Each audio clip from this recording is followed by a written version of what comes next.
السلام علیکم ورحمۃ اللہ وبرکاتہ۔ الحمدللہ والصلاۃ والسلام علی رسول اللہ، اما بعد۔ یہ کسی بھائی نے سوال کیا ہے کہ تیرا تیجی کے متعلق بتائیے کہ یہ کیا ہے اور کیا اسلام کے اندر اس کی کوئی گنجائش موجود ہے۔ دیکھیے، سب سے پہلے تو ہم یہ عرض کرنا چاہتے ہیں کہ تیرا تیجی عام مسلمانوں کے ہاں جن کو دین کا کچھ پتہ نہیں ہے، یہ معروف ہے کہ 13 تاریخ کو، یعنی سفر کی 13 تاریخ اسلامی کیلنڈر کے مطابق جو دوسرا مہینہ سفر ہے، جس کی آج 3 تاریخ ہے، اس میں 13 تاریخ کو آسمان سے بلائیں نازل ہوتی ہیں اور انسان کے لیے سال بھر کی مصیبتیں اللہ تعالیٰ 13 تاریخ کو نازل کرتے ہیں۔ لہٰذا اس دن کچھ نہ کچھ پکا کر اور اس پہ کچھ پڑھ کر وہ تقسیم کر دیا جائے تو وہ ساری کی ساری بلائیں واپس آسمان کی طرف چڑھ جاتی ہیں۔ لہٰذا لوگ اس دن چیزیں پکاتے ہیں، تقسیم کرتے ہیں، لوگوں جو دینی لوگ پڑھنے والے ان کے یہاں ہوتے ہیں ان کو بلاتے ہیں۔ یہ سارے کا سارا جو دعویٰ کیا گیا ہے اور جو عمل کیا جاتا ہے شریعت کے اندر، اس کی بالکل بھی کوئی گنجائش نہیں ہے۔ یہ عقیدے تو کافروں کے تھے جو آج مسلمانوں نے اپنا رکھے ہیں، یہ ہندوؤں کے عقیدے ہیں جو مسلمان اپنا کے بیٹھے ہیں۔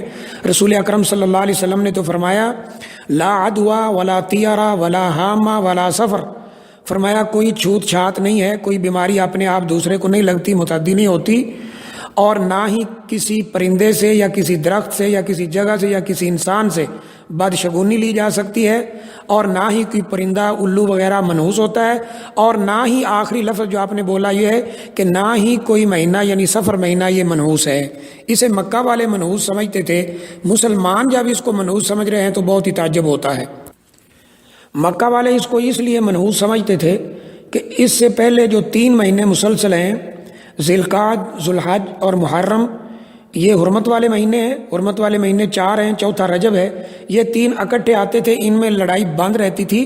جب سفر شروع ہوتا تھا لڑائیاں شروع ہو جاتی تھیں، اس لیے وہ اس کو منحوس مہینہ کہتے تھے، نوزت والا کہتے تھے، اور کہتے تھے اس مہینے میں آسمان سے بلائیں نازل ہوتی ہیں۔ آج وہی عقیدہ مسلمانوں نے اپنا رکھا ہے۔ تو پھر ابو داؤد کی یہ روایت اپنے سامنے رکھنی چاہیے۔ رسول اکرم صلی اللہ علیہ وآلہ وسلم نے فرمایا من تشبہ بقوم فہو منہم، جو کسی قوم سے مشابہت اختیار کرتا ہے انہی میں سے ہو جاتا ہے۔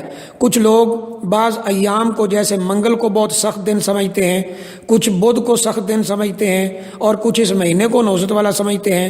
ایسی کوئی بات بھی قرآن و حدیث میں، اسلام میں، علماء فقہا کسی سے بھی کوئی بات ثابت نہیں ہے۔ یہ فقط ان لوگوں کی باتیں ہیں جو دین سے دور ہیں اور وہ سنی سنائی باتوں پہ یقین رکھتے ہیں۔ لہٰذا سفر کا مہینہ بالکل منحوس نہیں ہے اور نہ ہی اسلام کے اندر ایسی کوئی بات کرنے کی گنجائش موجود ہے۔